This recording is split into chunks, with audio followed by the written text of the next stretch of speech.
Greetings, ladies and metal-gents, and welcome to this latest edition of Tales from Outer Space, where I take stories from across the internet and read them for your entertainment. This particular story is called The Greatest Strength, written by JackFragg. Mellish had always been the lead troublemaker of all my friends. I am ashamed to admit was all too willing to go along with his plans. But kids will be kids, right, Gallagher?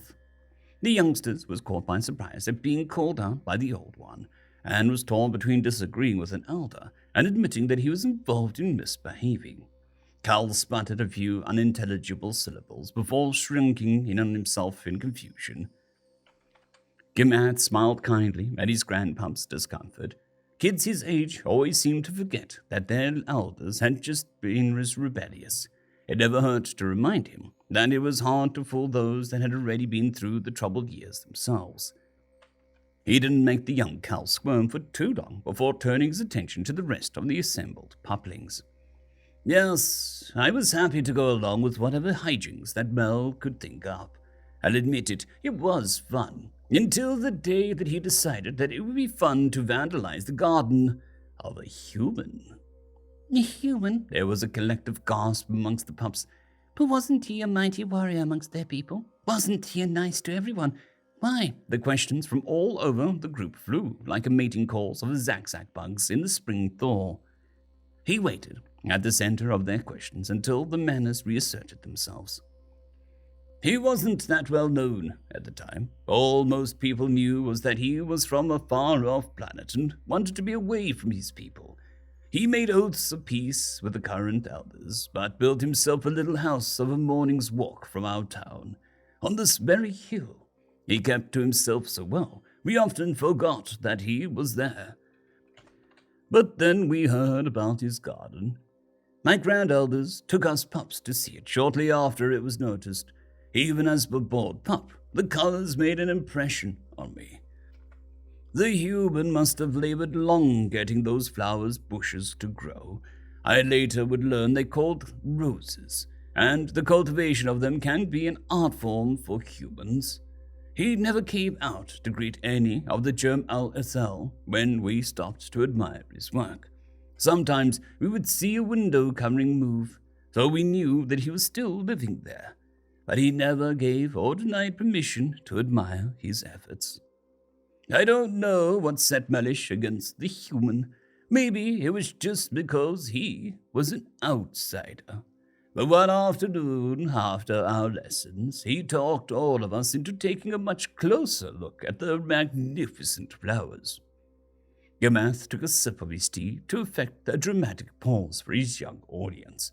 He had their rapt attention. Their ears and whiskers were all pointed straight at him, and their shiny, dark eyes were barely blinking in their focus. Even the recalcitrant Cal was engrossed in his grand eldest tale of misbehavior. Mel proposed that we sneak into the human's garden, steal some of his flowers, and give them to the lovely girls we wanted to impress.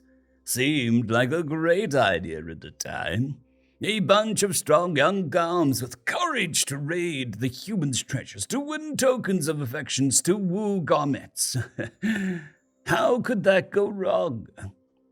Gem smiled at his youthful foolishness, but there was no denying the effect that day had on his life's path. We gathered after the next day's lessons were over. It was the last day of the lesson cycle, and we had 3 days of freedom to learn some real life lessons. There were 4 of us, Mel, me, and the elf twins, Mid and Zill.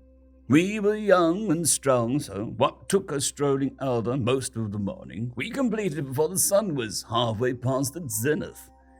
As a group of 4 of us slowly crept up the hill, just to the edge of the human considered his territory, we watched and waited for a whole sun's diameter across the sky. But there was no activity that we could see. We looked at each other quietly, daring ourselves to be the first to test his wrath. Curling his lip at us, Mal clawed out of the woods into a manicured grounds around the cabin. Not to be thought cowardly, the other 3 of us followed. There was still no sign of the human anywhere. when only the bushes themselves stood between us and the cabin. We stood up and leaned close. Mel made a small show of examining the flowers to select the perfect one. They were very beautiful, and the fragrance was lovely.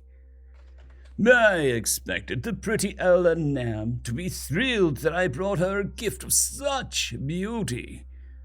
Mel made up his mind and stuck his hand into the bush. He grabbed hold of the stem and pulled. He yipped in surprise and yanked his hand back out. We looked at it in wonder as large beads of purple blood welled up from the many lines of cuts. That's when we looked at the bush itself and saw the aggressive thorns that lined each stem. But that's silly, Grand Elder. Everyone knows that roses have sharp thorns.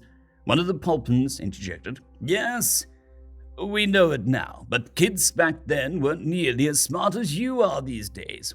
He smiled patiently at the little one. We had to learn many things the hard way.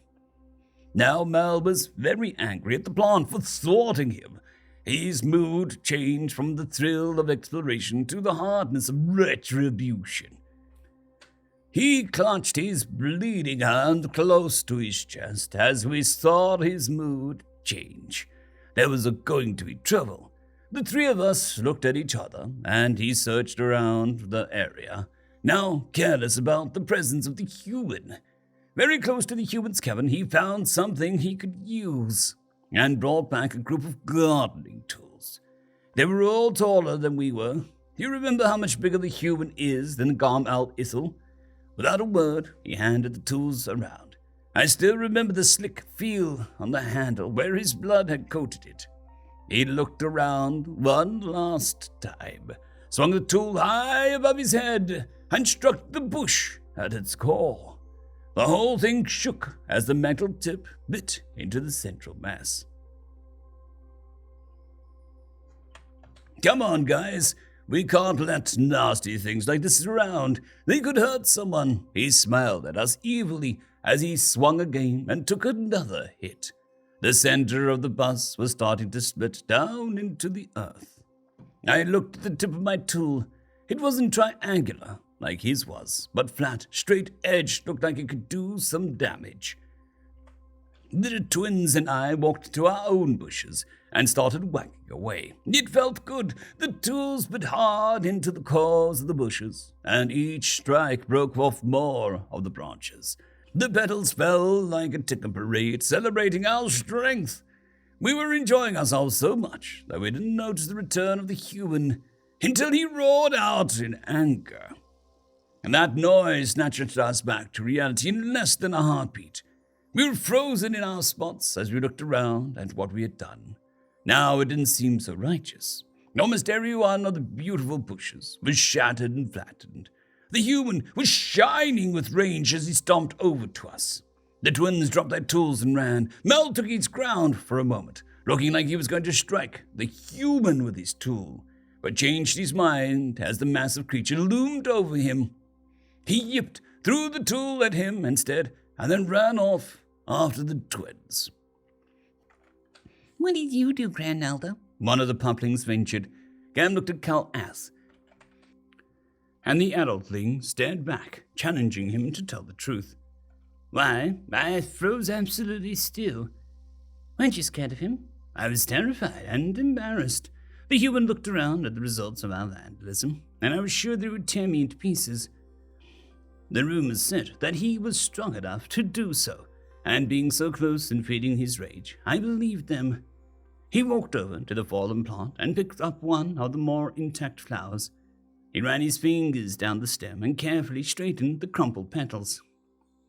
He walked over to me, spoke to me in an accented calm, and gave me the flower. A flower like I had wanted to give to the lovely Elenam. But this was my flower. One day I would get her one of her own. As I walked back to my house, I learned a very important lesson. What do you poplings think that lesson was? That pretty flowers can still hurt you? That humans, was very nice. That you shouldn't do bad things just because your friend wants you to. Kim looked around the pulps and smiled in pride. They were very clever to see so many morals in the story. Very good, little poplings. You paid attention well. So well, you get some more playtime today. Off with you until meantime. Tell your parents what a good job you did with me. Squeaking with excitement, the group scattered off to their favorite activities. Only the surly Cull remained behind. He held himself above such childish things, yet also caught a detail in the story that he didn't remember from when he first heard the story as a popling himself. What did the humans say to you, Grand Elder Gim? I don't remember that part from before. If I was in his place, I would have done something. Yes, it's good to relive the tales of your youth when you have a few more years under you. You would do well to remember that when you reach my age. I understand your confusion. I felt it myself at the time. Was he going to beat me for destroying all of his precious flowers? Drag me back to the town to demand recompense?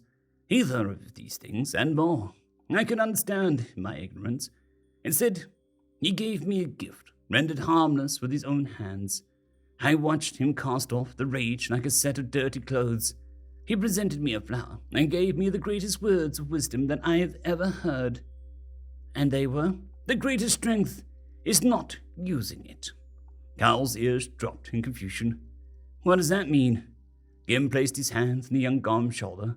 That is the tale of his lifetime, and mine. End of story. I'd quickly like to thank the T5 peeps: Cold War Boomerwaffen, Severin Cerberus, Bushmaster 177, Henry the Red, Caspar Arnholtz, Cold War Boomerwaffen, Elijah Silvercross, Dragzoon WRE, and Severin Cerberus. Thank you very much.